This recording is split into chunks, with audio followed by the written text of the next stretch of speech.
Congratulations, YouTube. You did it. You wore me down and you sucked me back in. I have too many subscribers here just to walk away entirely, especially with no alternative that truly stacks up and so many copycat channels uploading my shows for me anyway. But we can't forget that THC's account here is on thin ice. And so the YouTube version of the show has to be prefaced with this little PSA, only to say that episodes that contain the kinds of themes that have been regularly banned on YouTube will not appear here. And even with that precaution, there's already enough in the archive to get us removed, so remember that the higher side chats could be banned or put in timeout again at any time. And I won't be able to tell you guys about it. So if you feel like it's been too long since you've heard from me here on this digital, dystopian, draconian, data mining monster of a police state seeking platform, your first step should be to check the highersidechats.com for the latest shows. All right. Enjoy. Welcome to another free first hour episode of the Higher Side Chats. I know we want to get into the action, but I have to ask that you help me armor us up a bit for the bumpy road ahead.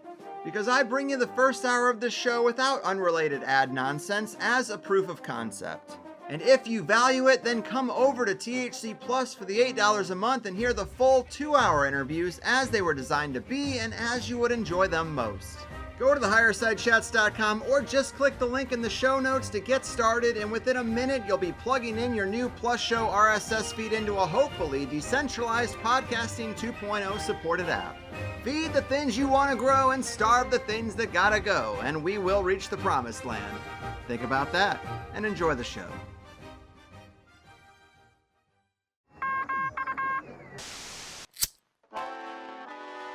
In the 1930s, President Franklin Delano Roosevelt addressed the nation through a series of radio broadcasts known as the Fireside Chats. His aim was to reassure the common man that our society would recover from its troubled times. Well, we're far from 1930, and I deal with a different kind of fire. For a new era of worldly frustration, we offer a fresh conversation. I'm Greg Carlwood, and these are the Higher Side Chats. Serenity now, Higher Side Chatters. From sunny San Diego, I'm Greg Carlwood, just trying to hold on through this particularly rough part of the ride, and trying to stay appreciative of the world's awe and wonder just beyond the national news narrative of the day, the carefully constructed consensus presented as reality itself. But it seems as if real reality is more like a tapestry of archetypes, thoughts, desires, emotions, and unseen energy flaring up on the physical plane, making connections and layering coincidence in ways that boggle the mind. At least that's how I feel after hearing the latest from the great Michael Wann. Most of you know Mike by now, as this is far from our first rodeo. He is the Synchromystic apocalyptic storyteller and gonzo conspiracy researcher, whose work can be found at susquehannaalchemy.com.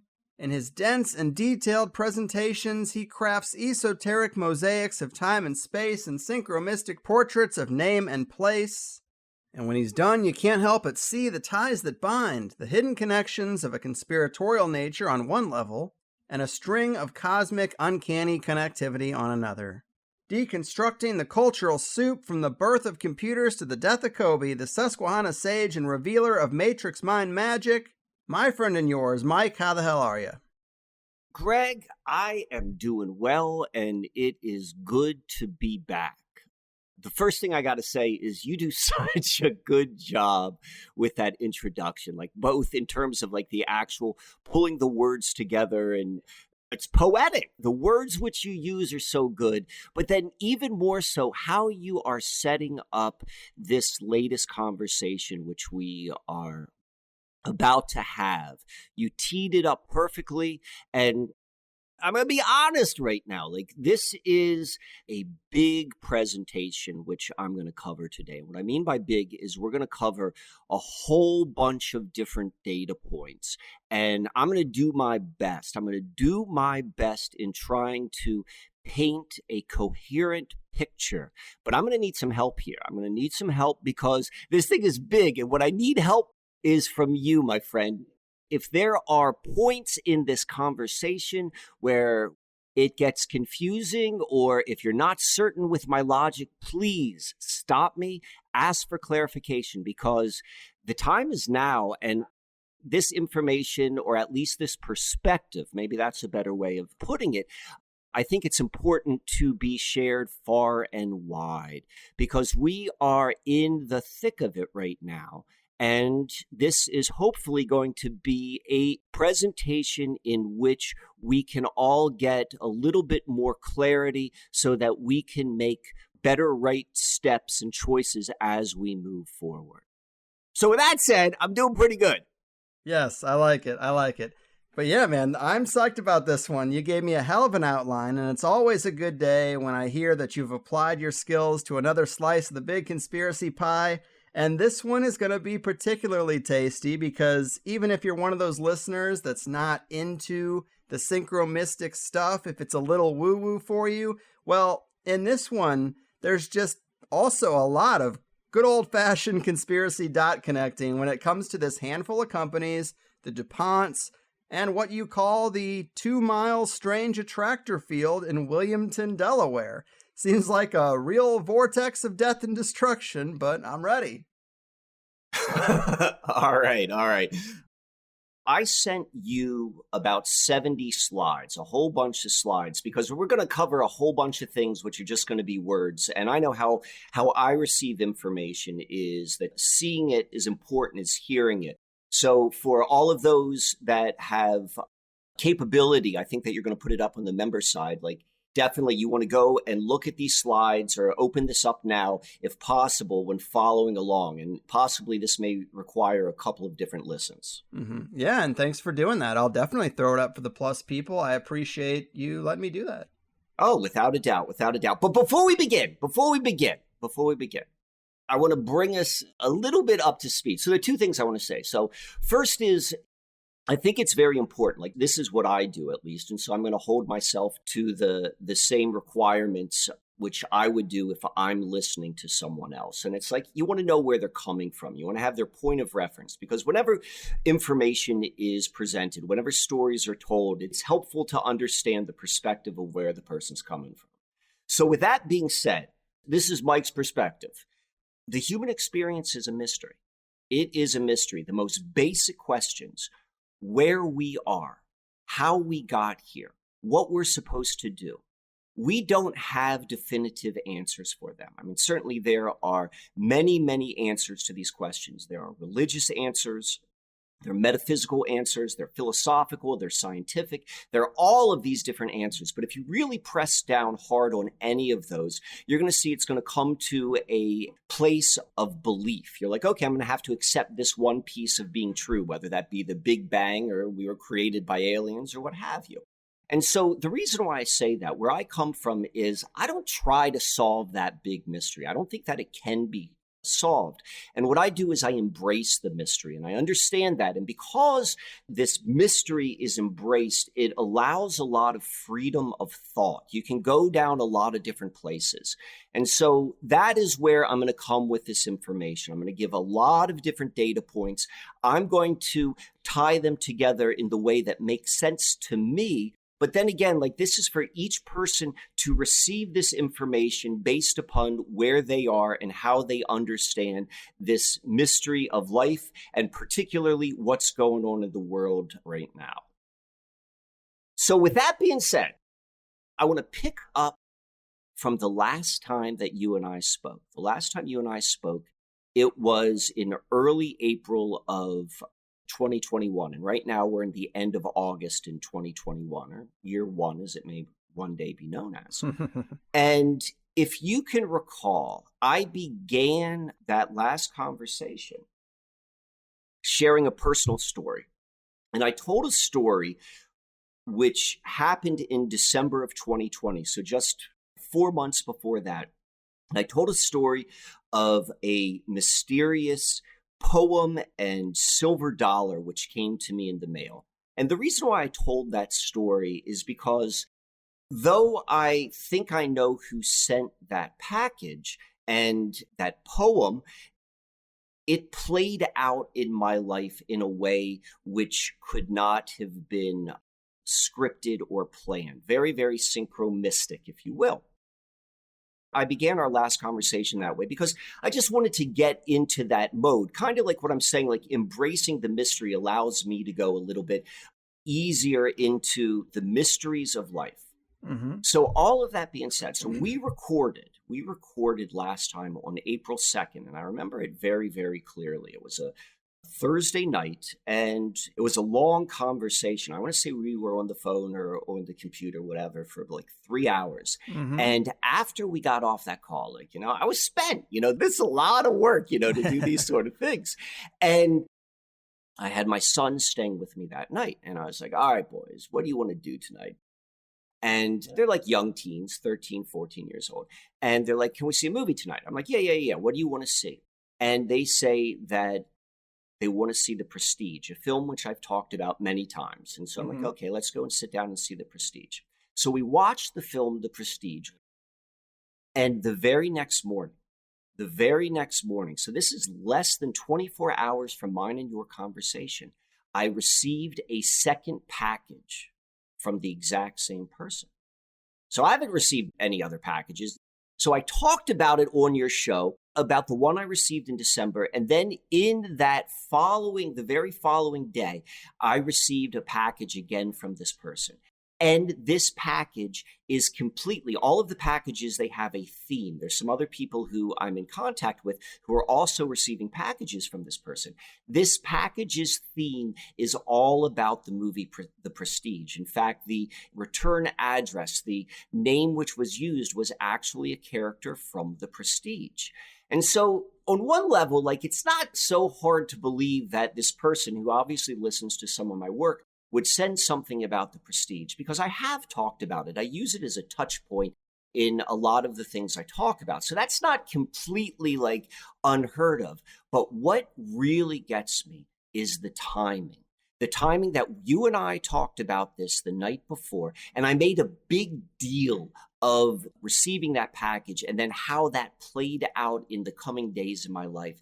And then the same thing happened. And then on top of that, to add one more layer into this mystery, is I said, when I got off with you, I asked my sons, I said, what do you want to watch? And it was them who chose The Prestige. Mm-hmm. So I don't really have anything like more to go than say that, but I'm saying this is the level of the mystery in which we are playing with. Mm-hmm.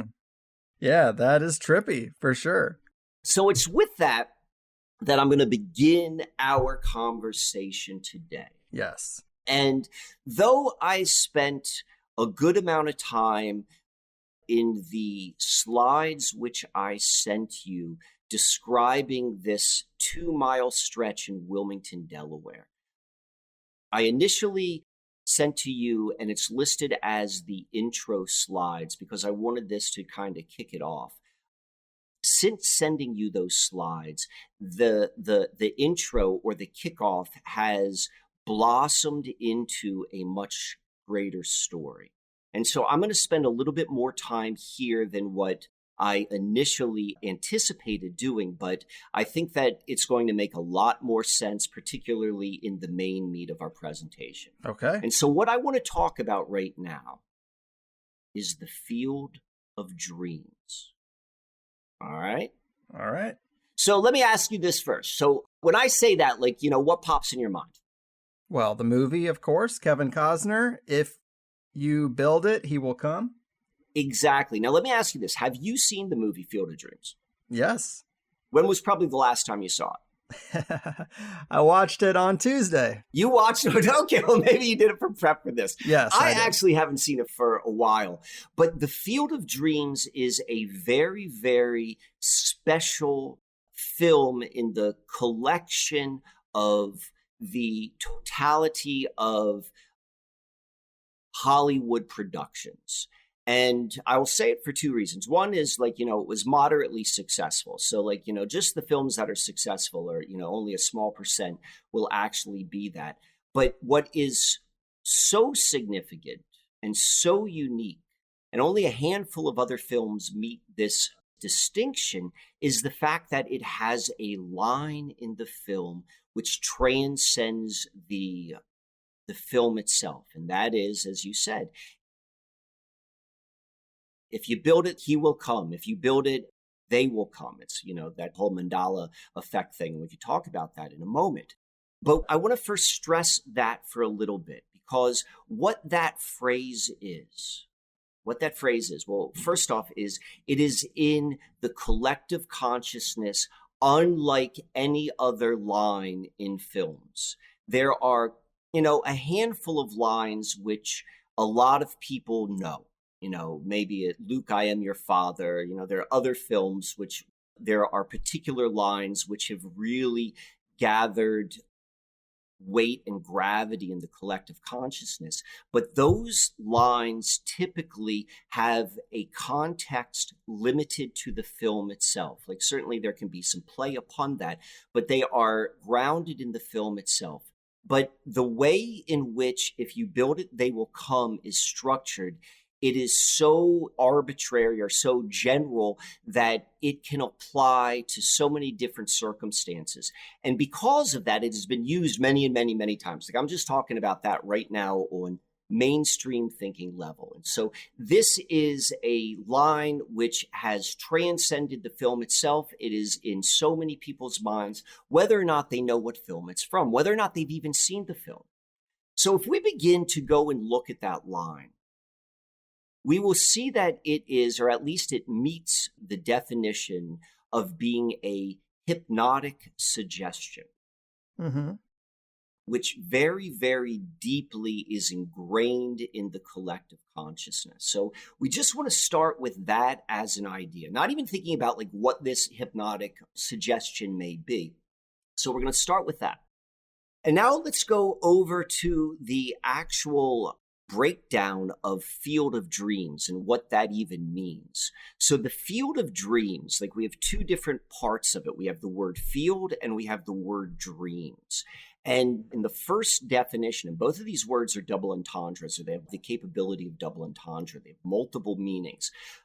But we're going to go with the first and primary meanings. A field is a material part of our reality, a grass field. It is something real and material. And then a dream, that's the thing that happens, the mystery that happens when we fall asleep. This thing that happens on another realm and another plane of reality. And when they are linked together, the field of dreams, what is being illustrated is this is the term, this is the phrase which talks about where the sublime, this non-material plane of reality, meets the literal and the material plane, where the dream world meets the material world. And so this is also part of this whole hypnotic suggestion, which is part of the field of dreams. All right? You follow me? Okay. So yes. Just for the listeners at home, in the event that they are not familiar with the film, the basic plot is this. You got a farmer who's in Iowa. He's a corn farmer, and he hears a voice. And the voice tells them, if you build it, they will come, or at least that's how most people remember it. But now we're being told that it's, if you build it, he will come. And then what happens is he goes and he builds this regulation baseball field in his farm, in his cornfield. And then he goes around and has like some adventures. He meets some people. He also has some interactions with ghosts, previous Major League Baseball players, in fact, tied to a very scandalous part of baseball history known as 1919 World Series scandal, where there was the Chicago White Sox, I believe, they threw the game, like they purposely were on the fix. So those characters came back in. He meets some other characters who then also hear the voice. There's all this kind of oh, you're crazy, you're not crazy. But nonetheless, he builds this field, and then these ghosts come out, and it turns out that one of them is his father, and everyone sees the game, and they play a baseball game there. And at the very end, the part of the storyline was the guy was in financial turmoil, and then it turns out that there's this long line of cars who come and they watch the baseball game. So we're dealing with fantasy and mysticism and baseball and this idea of following a voice and bringing it into material reality. And then that actually plays out. It was a feel-good movie, and people love that film. Okay. So The reason I'm bringing this up is on August 12th, just a couple weeks ago in 2021, there was a Major League Baseball game.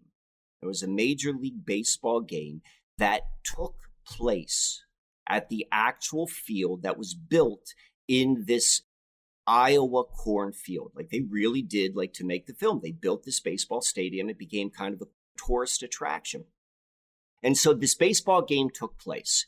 And the reason why I'm really stressing this is because what we're seeing in the most literal sense, like if you were to watch this movie, if you were to watch it with just like a regular view of like, oh, I'm watching like Hollywood cinema, like this idea of like, oh, this thing happened in the realm of Hollywood, but then it actually occurred in our material reality. A real life baseball game, like not just like, little league or like a bunch of like, amateurs, but a professional baseball game occurred between the Yankees and the White Sox. And, I didn't watch the game, but I did read a summary of it. And the game itself played out as if it were like, this beautiful baseball scripted story with like lots of runs. And I believe that the game was won in the bottom of the ninth. Like, it was this fantastic, it lived up to every expectation that could possibly happen. So we see that there's this link. We see that there's this link in space where there was a movie version of a baseball game that took place purely in the realm of Hollywood and in the viewer's mind. And then it actually took place. It actually took place in physical reality. And that happened on August 12th. And so we know that they've taken place in space. And now what we also know is that there's going to be a link between the two. And so that link is going to be in time. And so what we want to do now is we look at, well, when was this hypnotic trance, when was this movie first released into the collective consciousness? And this movie was released in 1989. In fact, it was released on May 5th. So 5/5/1989 is when that movie took place. And the reason why this is so significant is because we want to look at the events in our reality of what is also occurring between these two, the release of the movie and then the coming of manifest of an actual Major League Baseball happening in this field of dreams. And so if you go to look back at history in 1989 was a really, really significant time in history. This was 32 years ago. And 1989 is known as the fall of the Iron Curtain. And so what was going on? It began like probably, George Bush Sr. was sworn in January. And then shortly after that, after a 9-year occupation, the Soviet Union, the bad guys, if you will, they withdrew from Afghanistan.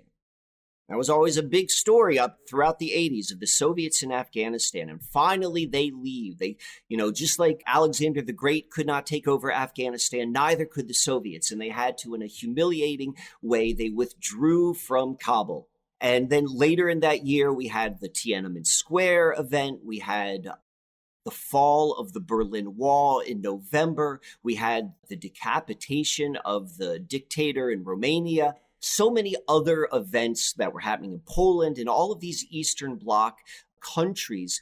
There were revolutions. The people rose up and there was the fall of the Iron Curtain. And so that was what was linked in time in 1989 with the release of this film. So now we go and we look in 2021 and we see that there was this manifestation of the field of dreams takes place.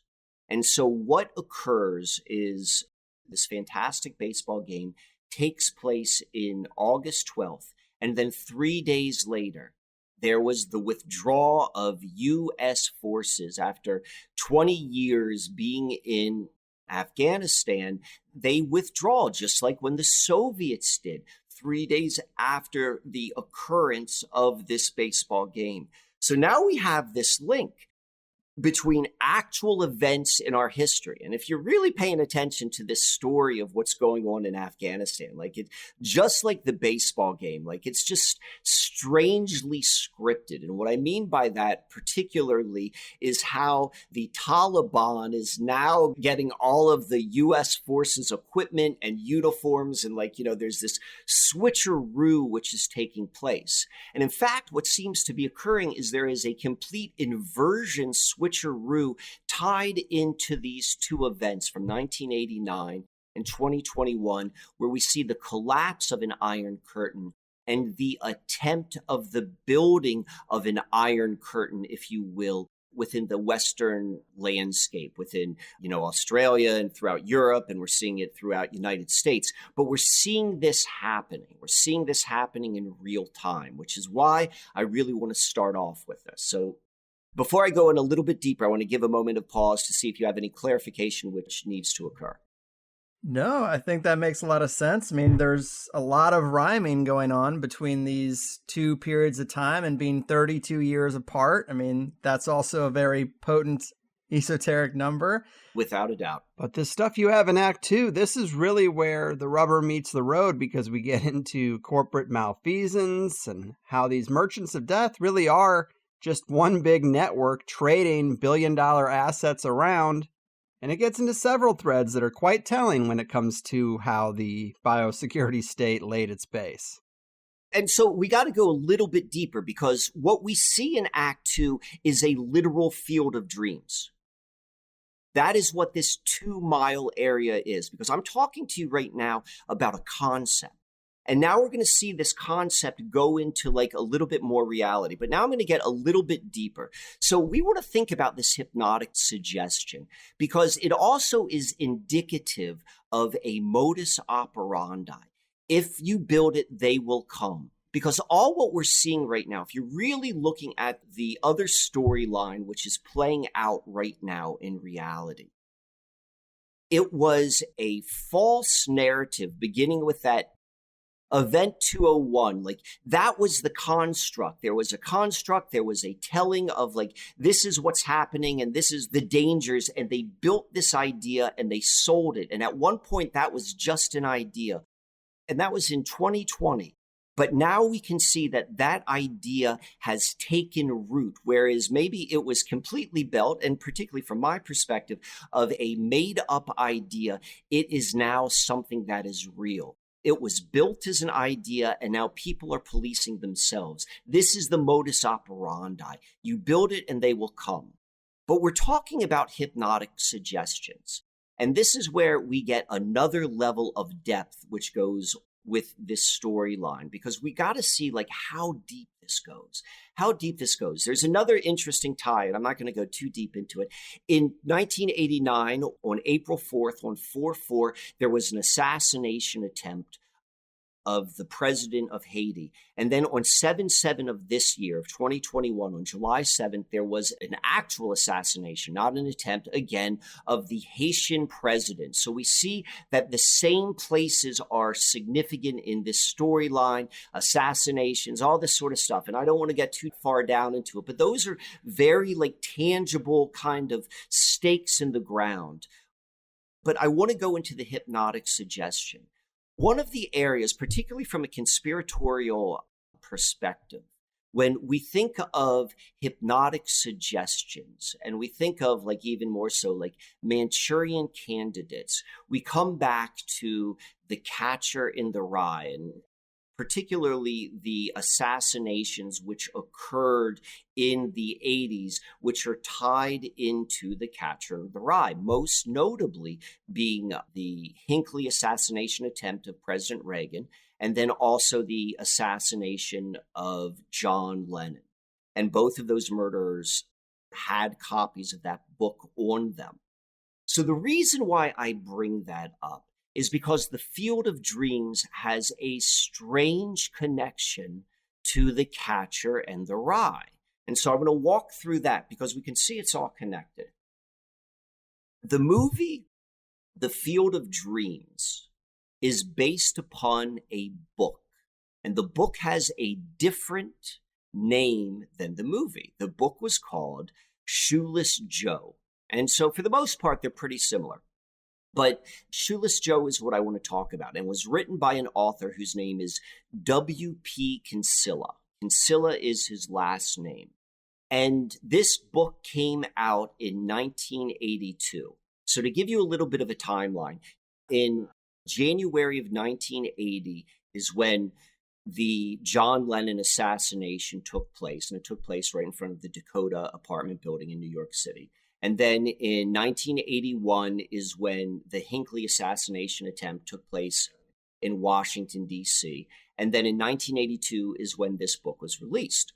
And so in the movie, there is a character who is played by James Earl Jones, Darth Vader. And his character in the film is Terrence Mann. But in the book, the character was J.D. Salinger, the author of Catcher in the Rye. And the author of the book of Shoeless Joe, he was writing it like a fantasy. Like, he was blending in reality and fiction and like real people and like false people. And he said, and we can see this in reading like the interviews, which are still available online, that he wanted to have this J.D. Salinger, this reclusive author character in his book. But when they made the movie out of it, they did not want to use the name J.D. Salinger because, as the Wikipedia story goes, they didn't want to deal with any sort of legal issues with the estate of J.D. Salinger. But nonetheless, J.D. Salinger was a character in this book, Shoeless Joe. But it gets stranger than that. What happens is, or what you learn by reading about the interviews from the author Kinsella, was when he decided that he was going to write this book, Shoeless Joe, and when he decided that J.D. Salinger was going to be a character in the book, he wanted to find out as much about J.D. Salinger as he could so that he could really like flesh out the character and make it real. But there's not much information known on J.D. Salinger. He's very reclusive. And so what Kinsella did was he read all of the work which is available, the works written by Salinger. And lo and behold, when he read the entire catalog of works from Salinger, in two different works, there are two different characters whose name is Kinsella. So in Catcher in the Rye, there is a secondary or a tertiary character whose name is Kinsella. And then in another work, which I don't recall the name of it, is another Kinsella. So we have Kinsella, who is, as they tell us, he was driven to have a character about J.D. Salinger. And J.D. Salinger has been writing all about Kinsella to begin with. And the main character from the Field of Dreams is also named Kinsella. So we're looking at all of this, like really, really like, and I'm going to leave it in this mystery, but we can see it's the same players, the same sort of like bizarreness of interconnection between what's going on in the hypnotic realm and hypnotic suggestions of the viewer and of MK Ultra and of assassination and all of this sort of stuff. It is all in the backdrop of this film, Field of Dreams, which then became manifest just recently on August 12th, 2021. Right. Because, Shoeless Joe is the primary baseball player ghost that they're dealing with in Field of Dreams as well. Correct. Yes. And if you go and you look, know that. Where was John Lennon assassinated? He was assassinated at the Dakota apartment building.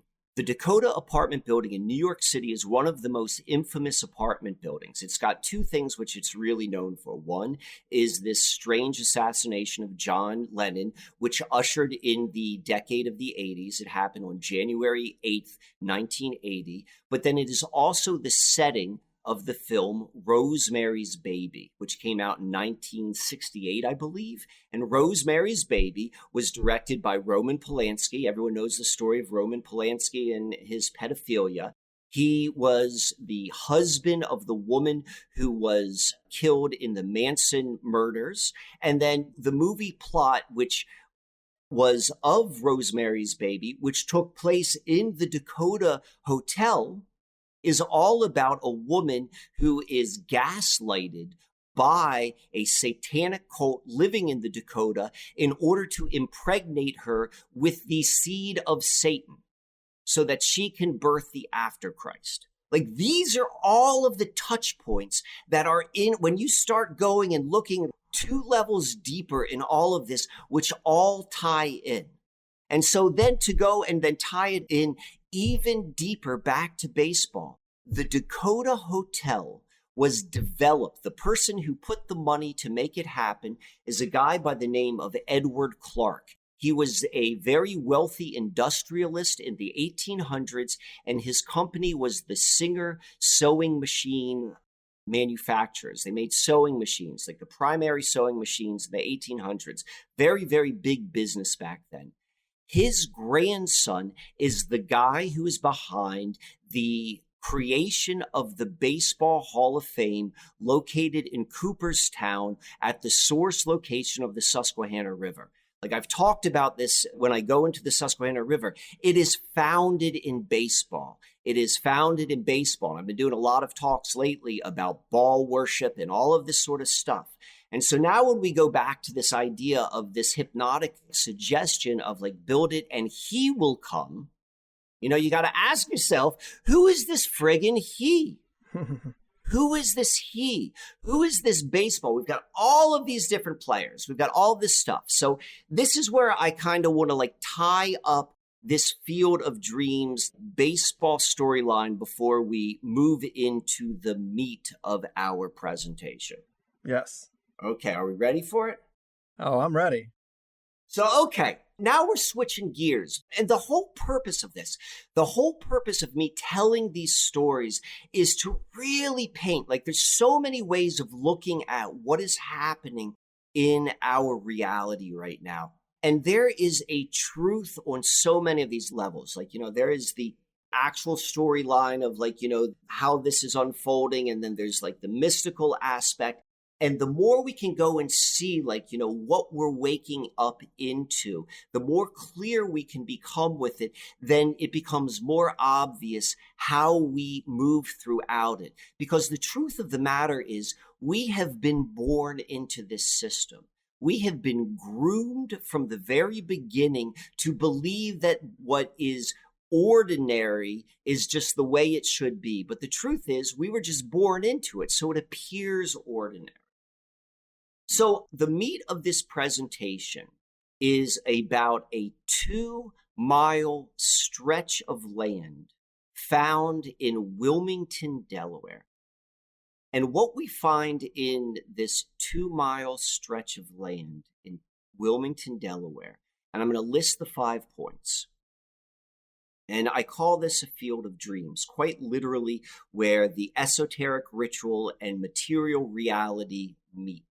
What we find there, and we're going to spend a good amount of time going through the details of this, the first thing which we find on the western end of this 2-mile stretch is the church in which the sitting president, Joseph Biden, attends.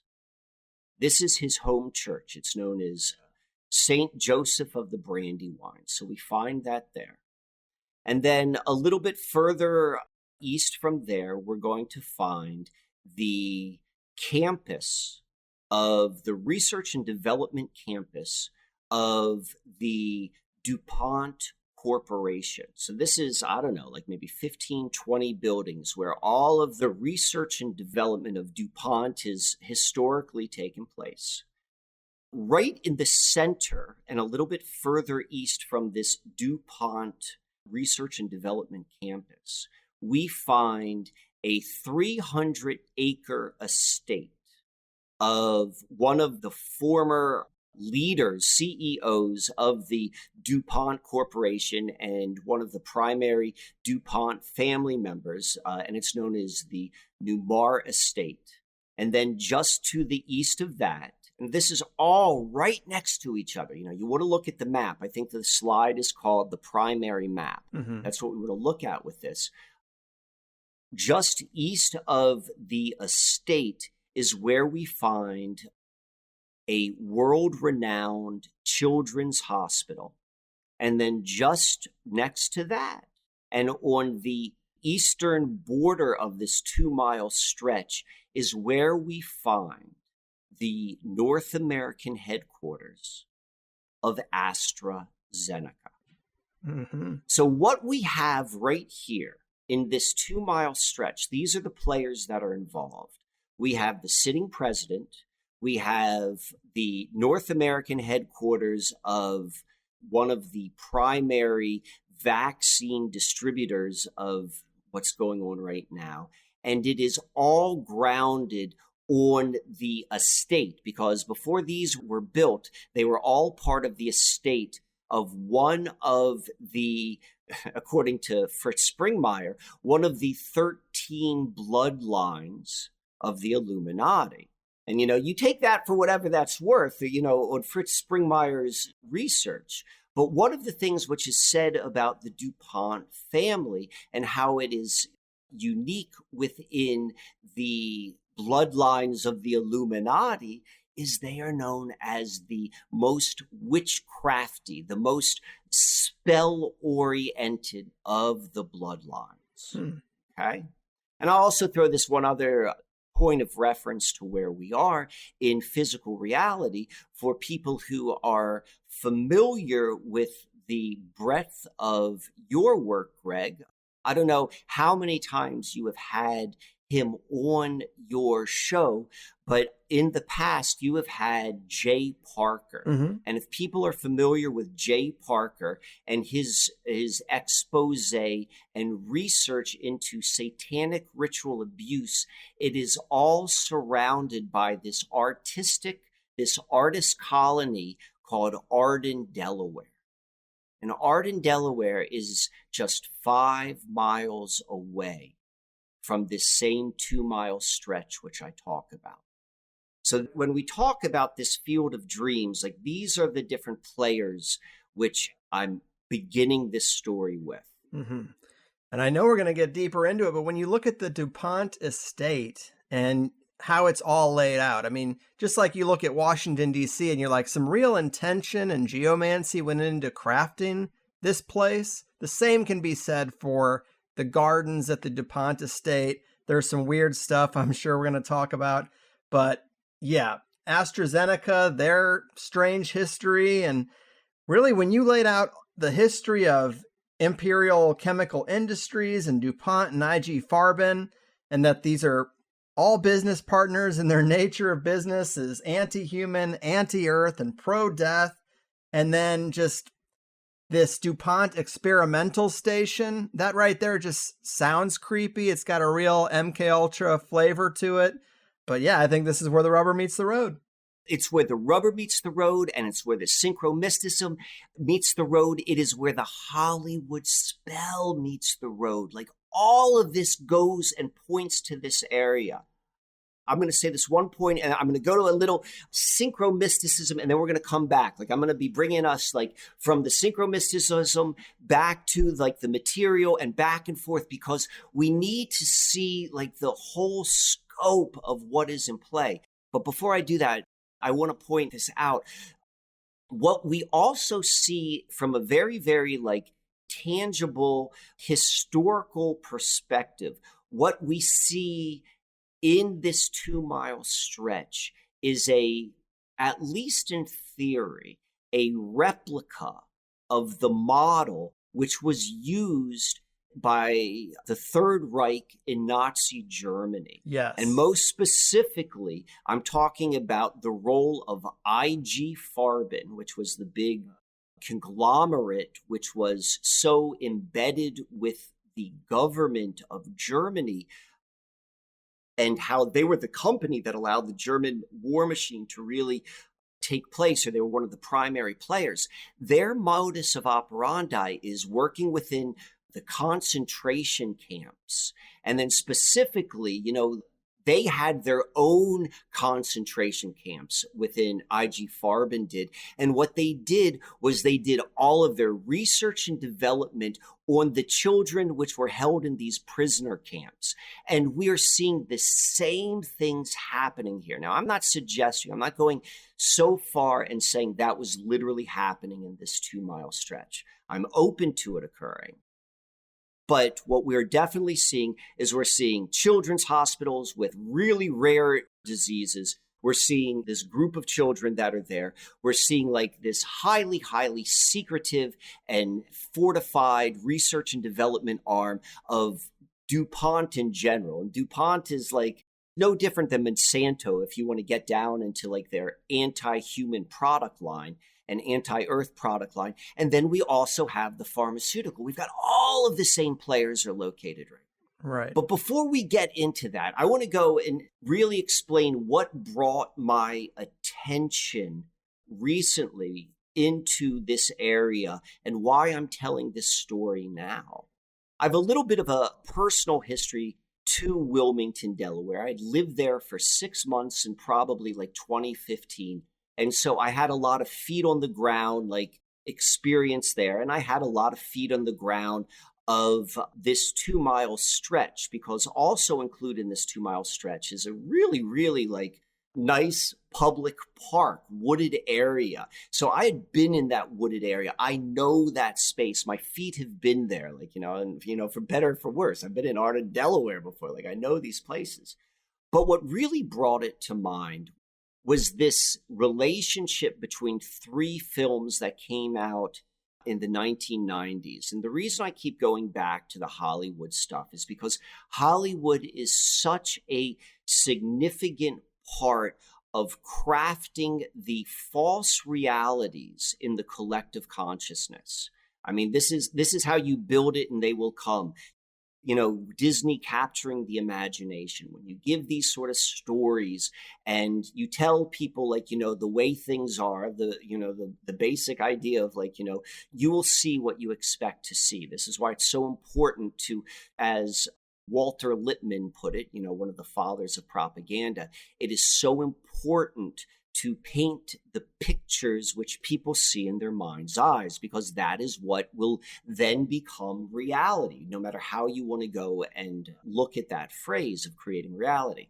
So there is that reason why Hollywood is so important. And then secondly, within this realm of, I'll just call it magic for lack of a better word, at the highest level, there is this practice of following omniversal law, of needing to reveal the method, if you will. You got to tell the truth so that the logic behind it is that people theoretically have a free choice or a free will in it. They know what's coming.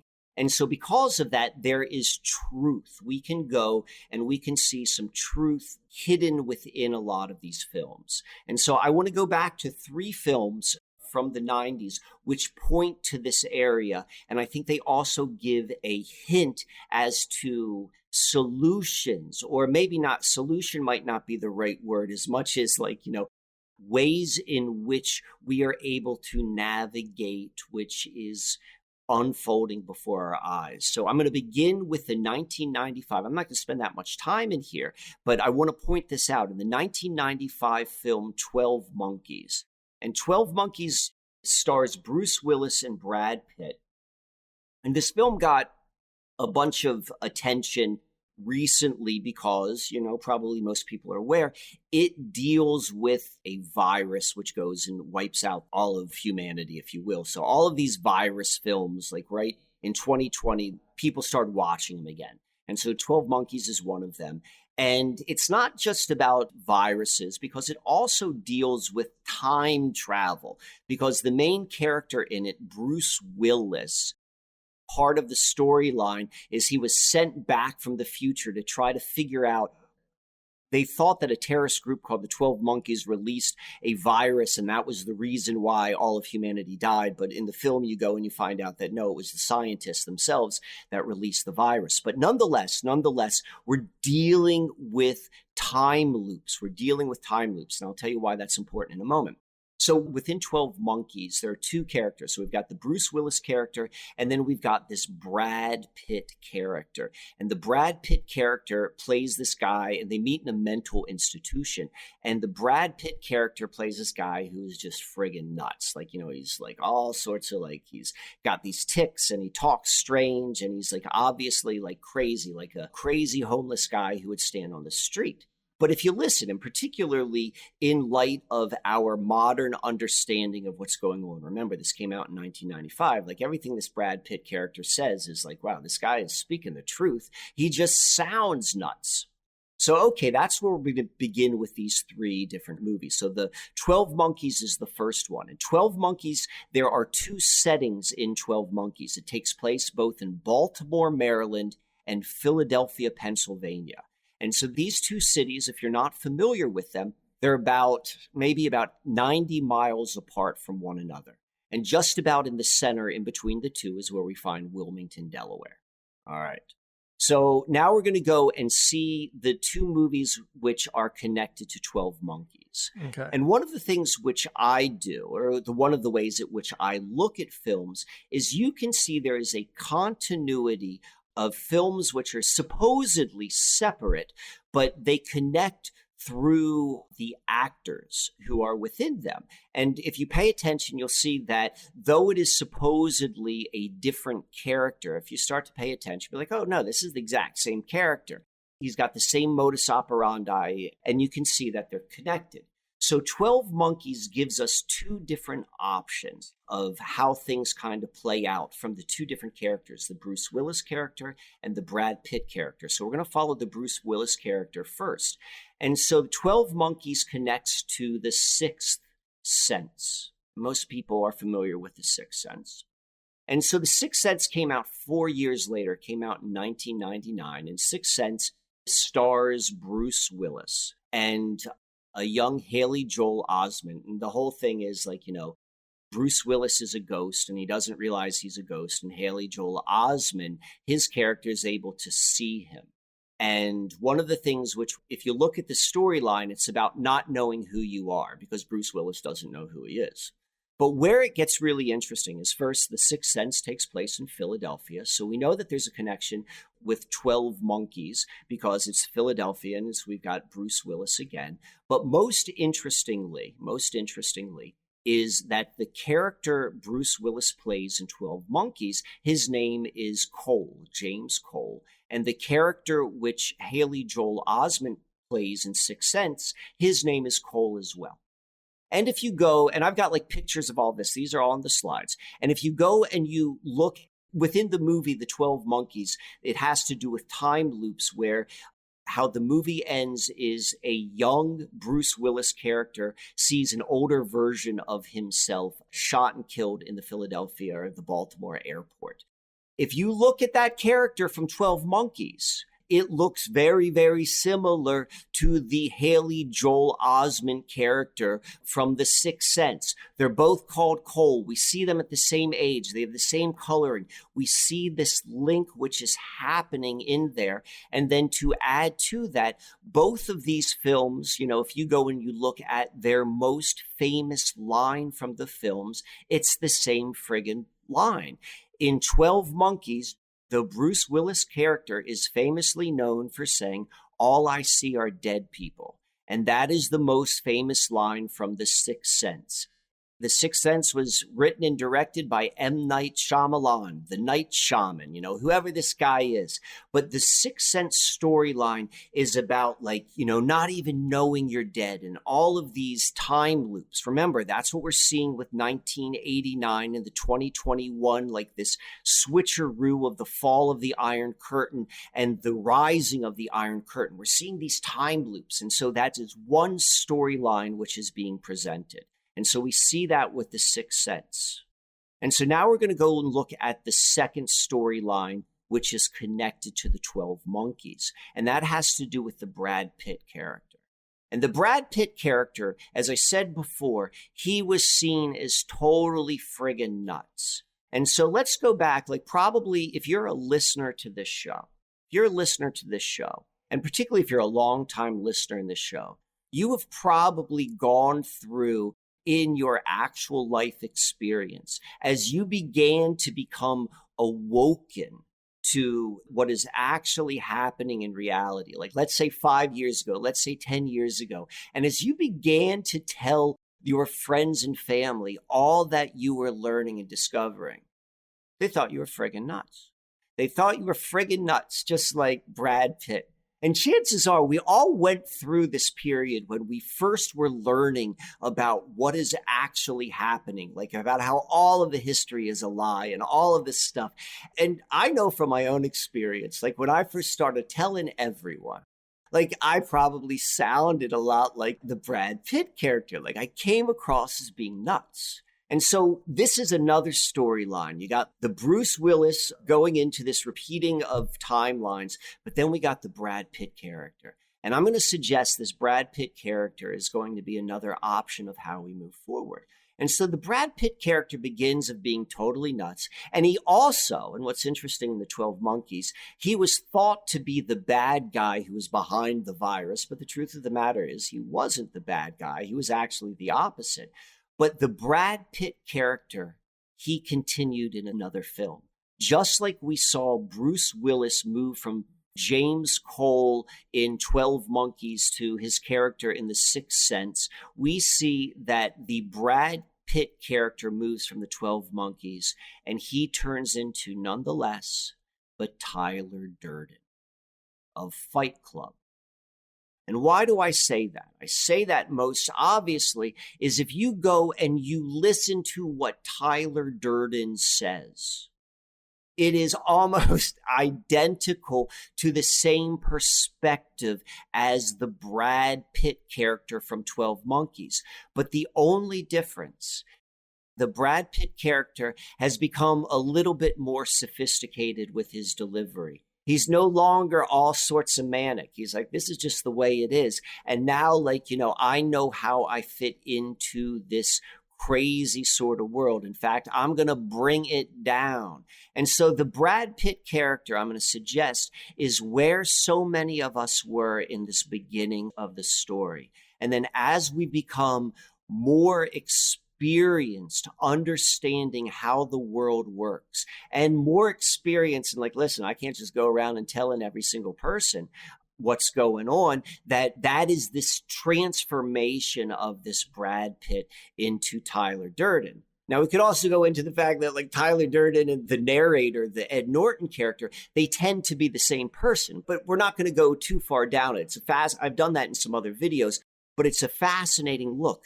But the last thing I want to say before we return to Delaware is Fight Club takes place in Wilmington, Delaware. And the conclusion of the movie Fight Club was the bringing of it all down. It was a precursor of the collapse of the towers on September 11th. You see that happening in Fight Club 1999.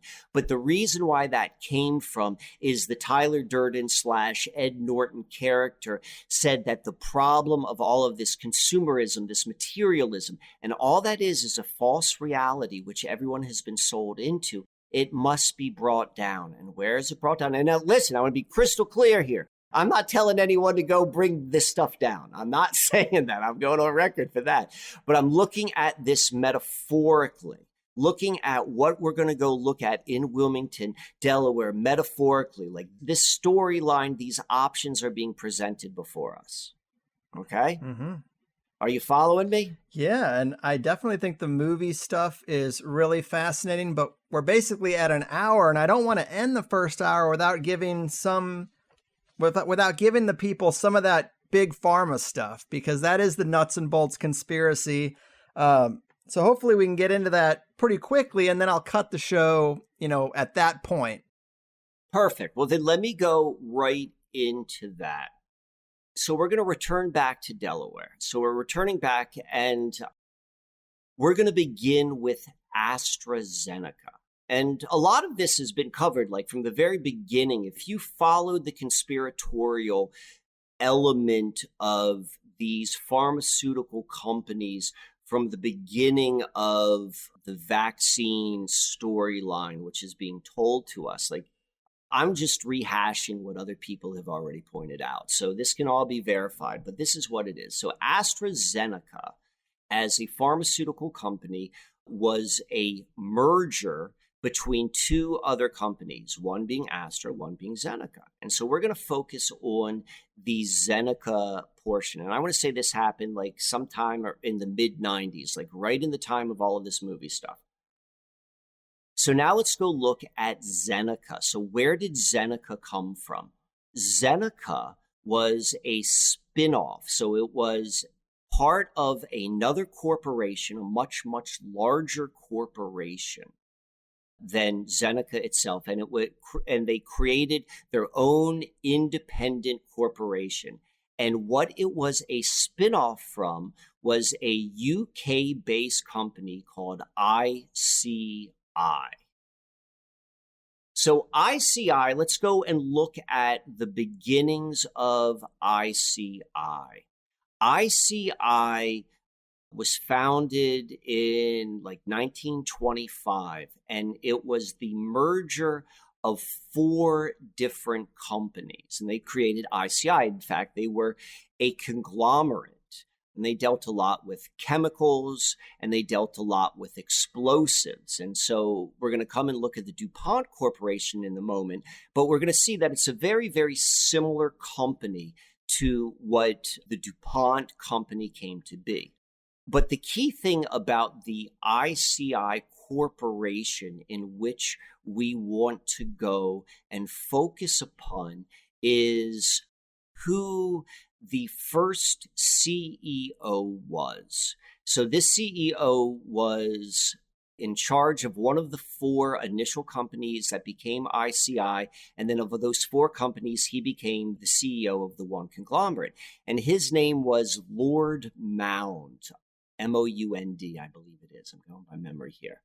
And so if anyone is familiar with the Pilgrim Society, if you're not, you should definitely go and research the Pilgrim Society. The Pilgrim Society is one of these organizations, kind of like the Council on Foreign Relations, but I'm going to say like one level up or down, depending upon how you want to look at it, or one level more influential than, let's say, the Council on Foreign Relations. The Pilgrim Society is how so many of the institutions that we know contemporarily, this is where they began. Like, this is where we get the beginnings of MI5 and 6, the beginnings of OSS, CIA. They all came out of the Pilgrim Society. It's still around now. Like, people like Kissinger are notorious members of the Pilgrim Society. The Pilgrim Society is particularly well documented in the very beginnings of infiltration within all of the supposed free press throughout, particularly the United States and throughout the UK. But the Pilgrim Society is kind of like where it happened. So this guy Mound, who founded and was the first leader of ICI, which becomes AstraZeneca, like from the very beginning, like it's all the same. Like it's the same players. It's a huge tree which branches off in all of these very, very different levels. Like if you're able to see this like big 10,000 foot view of like JD Salinger and MK Ultra and CIA and all of those sort of stuff, like they're all connected here. So going back to AstraZeneca. So AstraZeneca, its foundation is from the same organizations, same sort of people. And AstraZeneca, like they could live anywhere, or they could have incorporated anywhere within the United States for their North American headquarters. And, you know, for whatever reason, I'm certain there was like a very valid reason, effective reason for why they chose Wilmington, Delaware. Nonetheless, you know, whatever that may be, they were in Wilmington, Delaware, and of all the places which they were in Wilmington, Delaware, they are like right in this 2-mile stretch. So let's go a little bit deeper. We talked about IG Farben being the German-based conglomerate. So we had in Germany, we had this big like chemical, explosive, petro conglomerate known as IG Farben. The UK had theirs called ICI, and in the United States, we had DuPont. And it is a matter of the historical record from the very beginning. Like, these companies have been in collusion together. There've been congressional hearings where they're talking about price fixing and all sorts of interconnections between these companies. They're the same friggin' company. It's like, yeah, Pepsi and Coke, they're two different companies. And there's a certain level where there's a great deal of competition. Like, I know a guy who's like a vice president of sales of Coke. And this guy like hates Pepsi so much, like he'll never drink Pepsi. Like that's a true like feeling he has. But on a higher level, it's all the friggin' same. Like they're all on the same page. Like, let's get as many people as we can to drink the soda water. That's what it's all about. And the same thing is going to be said with, and we can see between these ICI, IG Farben, and DuPont. And we could see even as late as, I want to say, the most recent congressional sort of thing that happened. Maybe this wasn't congressional. I think this just happened in a district court level. But there was a lawsuit, I think in 1951, where it was the U.S. versus DuPont and ICI. These guys have always been in bed together. As late as the early 1990s, like, ICI sold some division to DuPont. Like on a certain level, they've always been connected. But one of the things which I find very interesting about these three companies is they all share a common business ancestor. And what that common business ancestor is Alfred Nobel. Alfred Nobel, as in the Nobel Prize. And so think about like what the Nobel Prize, what that is a symbol of in the collective mind. There are many places in which there are Nobel Prizes, in all these different sort of areas. But I would suggest like it is best known for the Nobel Peace Prize. So it's like, we think of the Nobel Prize as the symbol of peace and humanitarianism and all this sort of stuff. But, if you're listening to the show, you probably know that's a farce like most things. Mm-hmm. And if you actually go and you look at the history of this Alfred Nobel, like he was a death merchant. He made his money through the development of explosives primarily used in war.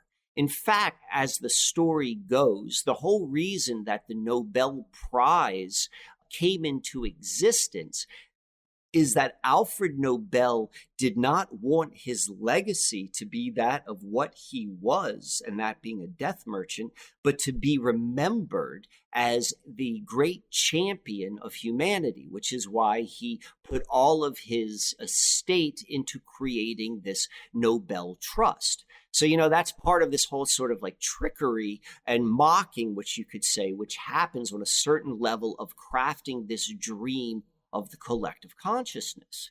But the truth of the matter is Alfred Nobel was a very successful businessman, and he set up all of these different corporations, like in different countries. Like he had a Nobel organization in Germany and a Nobel organization in the UK and a Nobel company in the United States. And the Nobel organization, which was in the UK, became one of the 4 founding companies which made ICI. And one of the primary companies, which in Germany, that became one of the major arms of IG Farben. And then the Nobel company, which was in the United States, became one of the major business segments of DuPont. All of these companies, not only are they historically connected in so many different ways of collusion and price fixing and all this sort of stuff. And I mean, we know that World War II, everyone was on the same page, IBM, Ford, all of that. But we can see that they all began with explosives and death and the killing. The majority of people who die in wars are not soldiers. They are just people who are caught in between of the bombings of the cities. And this is where these 3 companies, they all began. Yes, man. That is basically what I thought was most exciting and compelling about this particular presentation, is just how They have the same common ancestor, the IG Farben kind of Auschwitz template that you talk about, and then the DuPont experimental facility. That's the weird thing, is you can call a facility a children's hospital for children of rare diseases, but how does a company like DuPont deal with rare diseases? Experimentation. So it's a fine line between experimenting on sick kids and actually trying to make them better. So when you look at the histories of these companies, it doesn't make me feel any better. I wouldn't want to send my kid there, but it's tricks with language that allows it to be like, oh no, we're doing good. This is just how it goes. But nothing they've ever produced has been health promoting. So when you send kids there and call it like an experimental children's hospital for people with rare diseases, and you have kind of the same template as IG Farben and Auschwitz, it seemed like they were almost establishing that sort of thing here in this area of Delaware, and it's allowed to exist because it's under the guise of, well, we're helping these kids with rare diseases. But I would be curious to see the mind state of the actual doctors that are implementing these exotic potential cures on these very sick kids. You brought up so many good points. And so I once did what I thought was a really interesting video about the making of the mind of a doctor. And that's another kind of conversation. But the point I want to bring out is I'm not suggesting that all of these doctors, I'm not even suggesting most of them. I think they buy into it. They buy into the storyline. I know people who have sent their children to the AI DuPont Children's Hospital, as it is known, and they've had wonderful experiences. It gets so complex because we're multiple generations of what we think medicine is and what we think health is. And if you really are going to deconstruct, you have to go through and deconstruct so many assumptions which the modern understanding of health is built upon. And that's a tricky thing to do, and not everyone is necessarily ready to do that. So I think that requires a lot of unpacking, as they say. But the way which I see it, particularly in contemporary times, the way I kind of understand it, if you go and you look at what we know of what happened in World War II, primarily the bombings of both the city of London and, let's say, the city of Dresden. Those are the two greatest examples of just the destruction of cities. And then we compare that to what happened on September 11th, 2001 in New York City. In my opinion, they're pretty much the same thing, all the same players. What we're seeing is a much more sophisticated and laser-like approach to the same modus operandi. That's what we saw in 2001. And so I think the same thing can be said in terms of looking at this military medical industry. When we go and look at what was happening in the prison camps and the concentration camps within Germany, the most notorious is probably Auschwitz. Now, realize within Auschwitz, there was a separate, completely independent concentration camp, I would say experimental station called IG Auschwitz. And this is what they did. They went and they took prisoners for whatever reason you got locked up, for whatever undeplorable reason. And then there was the free testing of all of these research subjects. Now, one of the things I have not been able to verify yet, but my sense is that Joseph Mengele was probably an employee. Who paid his salary? I think he was probably paid by IG Farben. I think that's who he was paid by. But what we're seeing in Delaware, I'm going to say, is a very surgically produced, watered down version of what we saw in these prisoner camps. Just like what we saw, the difference between the bombings of the cities from 1940 to 2001, we're seeing also a similar kind of change, more humanitarian. We're not destroying all of New York City. We're just taking down these 3 buildings here.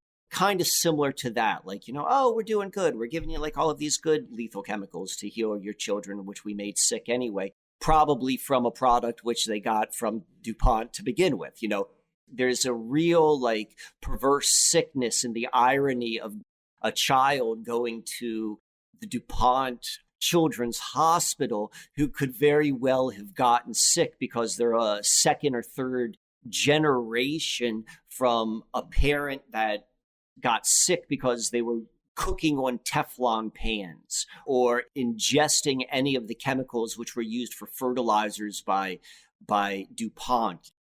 There's a sickness, there's a perverseness which is tied into it.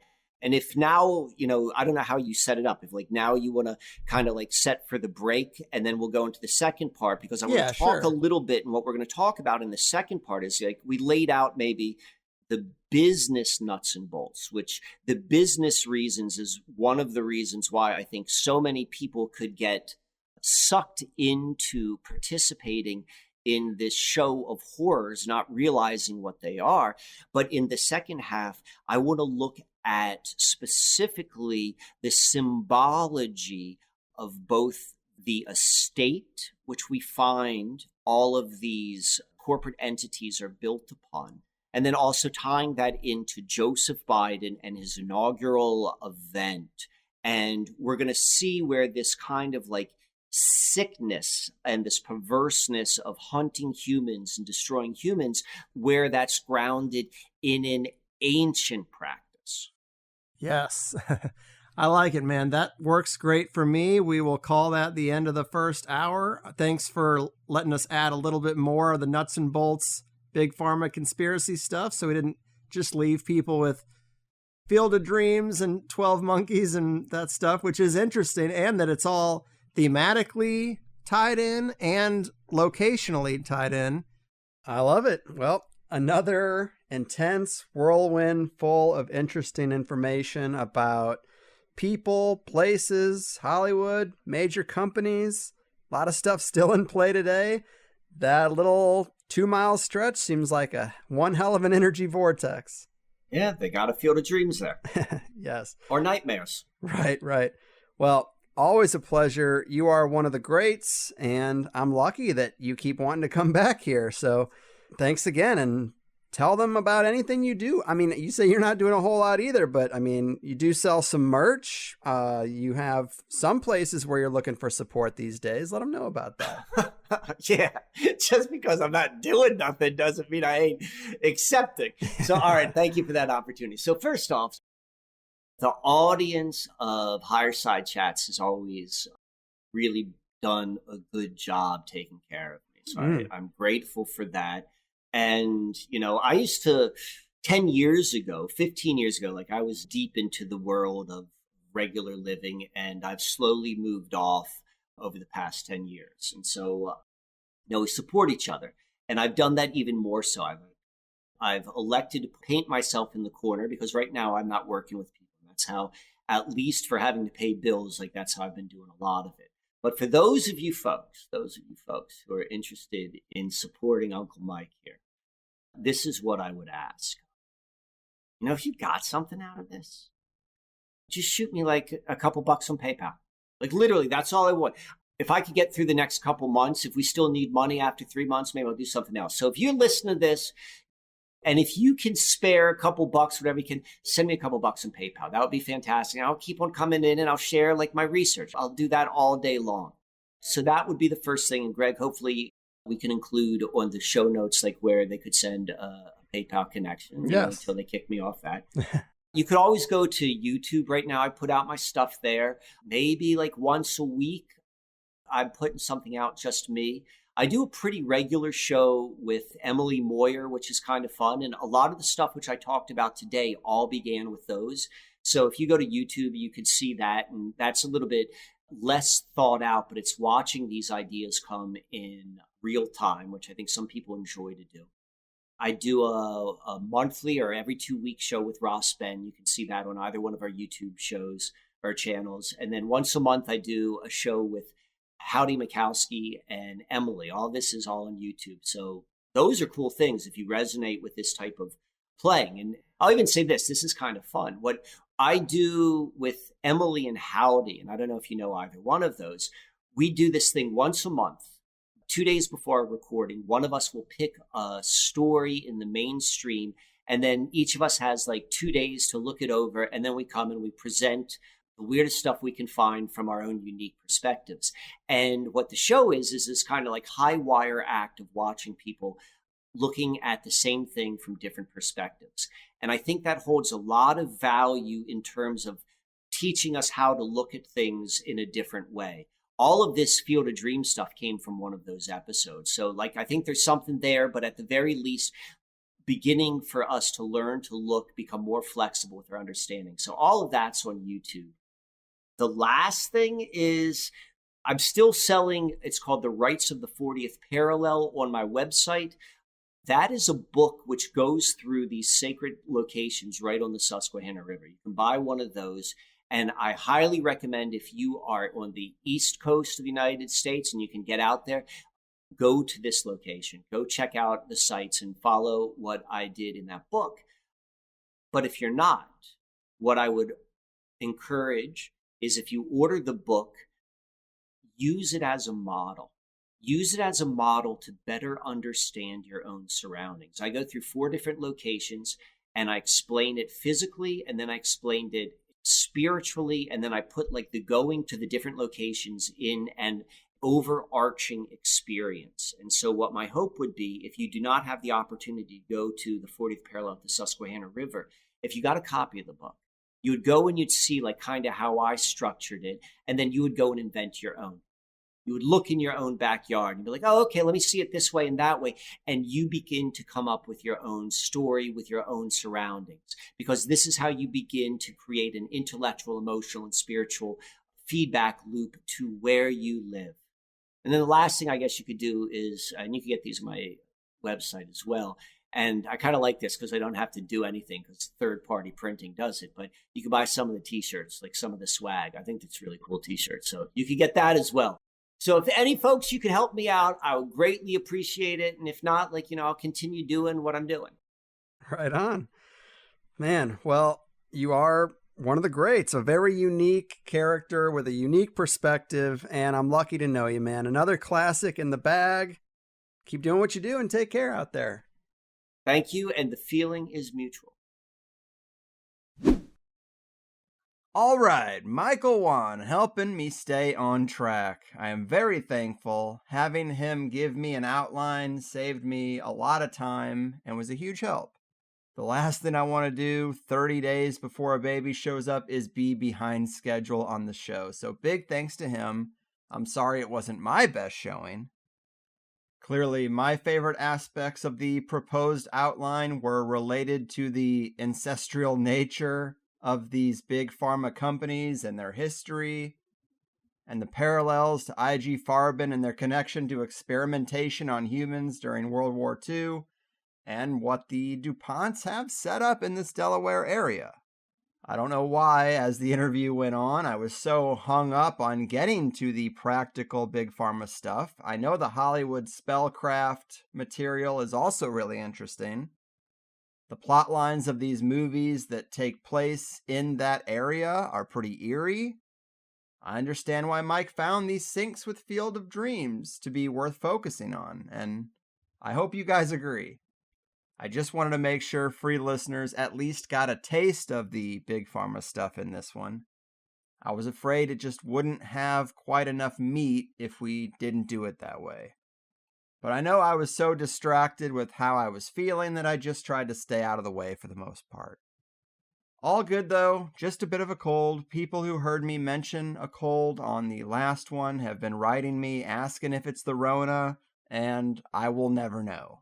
I never had a smell or taste problem, and it just felt like a flu.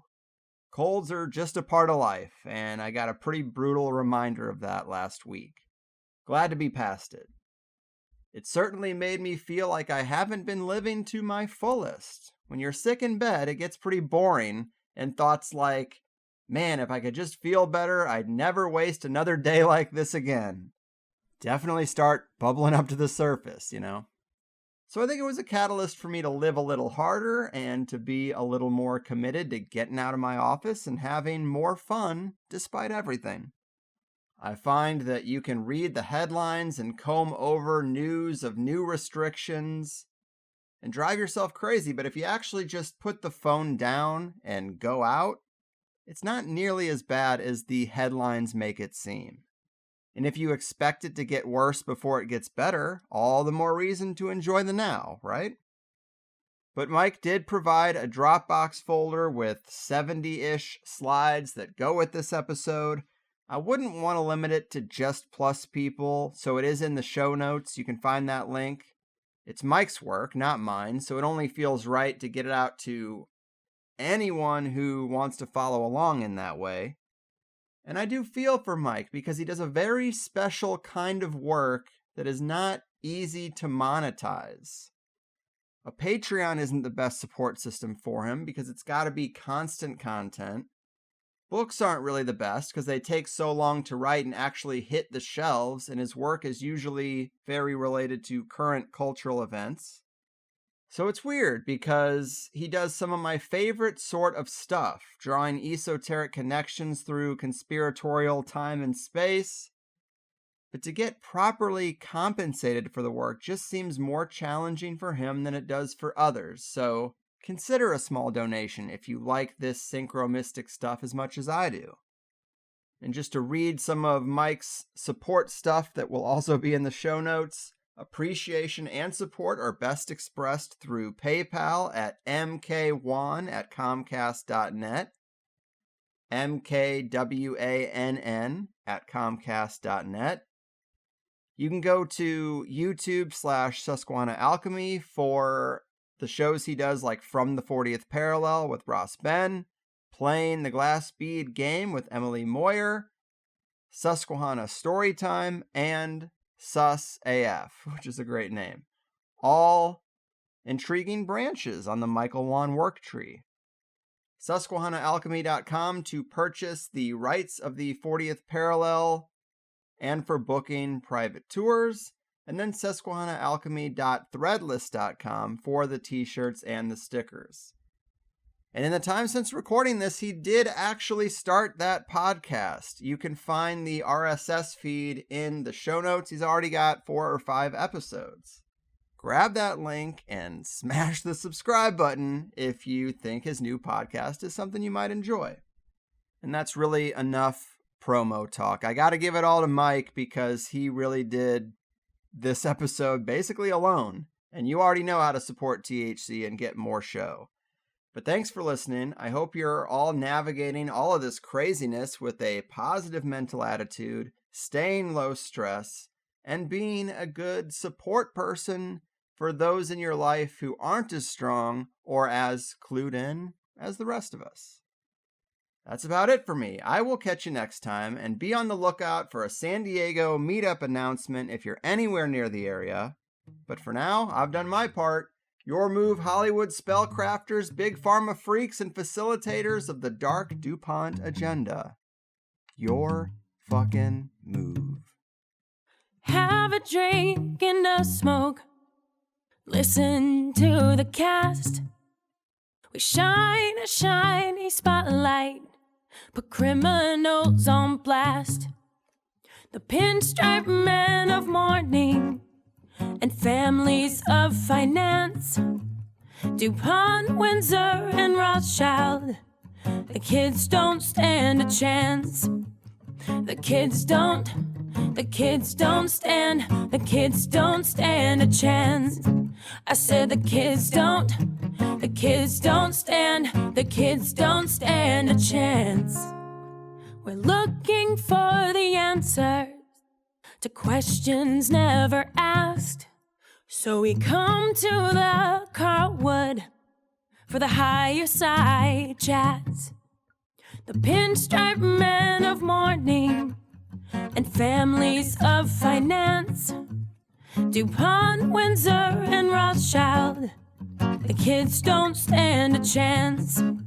The kids don't stand a chance.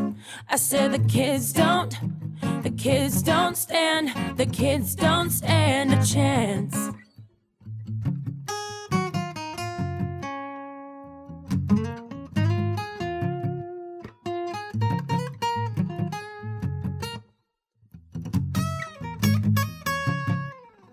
involved in shady business. We try to get a glance.